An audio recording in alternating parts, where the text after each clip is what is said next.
Hey guys, remember these? The old flipping tube, man, this has been around for a long time. It's one of the best pitching baits available, but you don't hear much about it. It kind of flies under the radar.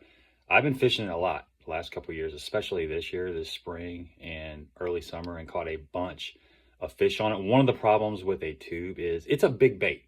It can ball up around your hook and you can lose a lot of fish on it. But I'm going to share a couple things that I think, well, that I know will help you get those fish that bite in the boat. So we've got a 4-inch Big Bite Baits flipping tube, pretty good tube, nice and salty, nice and slimy, got a lot of action.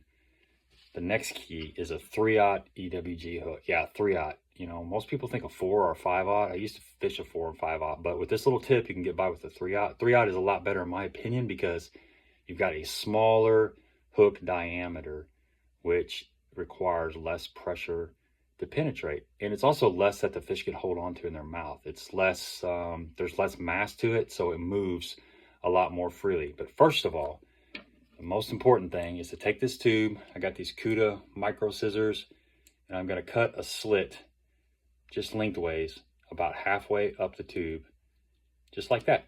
So you got your nice little slit right here. This lessens the amount of plastic that the hook has to go through, and it also helps that bait slide around the hook instead of balling up. So now you're just going to go in the point, come out. You're only going to go in about 1/8 of an inch or so. And the reason that you want to go in 1/8 of an inch or so is because you want to allow this little notch, this little bend on the hook to grab right there. You don't want to cover that eye. See how that locks in? It's going to lock in. Do this after watch the video. It locks in there. It doesn't pull down. That's another key. That way you're not constantly having to reposition your tube. So you're coming in, here's our slit, going like that. There you go. Got a beautiful Texas rig tube with that slit.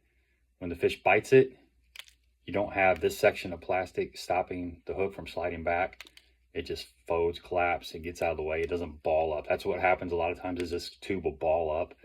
But with that little modification, it slides out of the way. So cut that slit, get you a 3/0 hook, and just barely go in so it locks that thing in place. And I think you're going to find that you're going to put more fish in the boat. Thanks.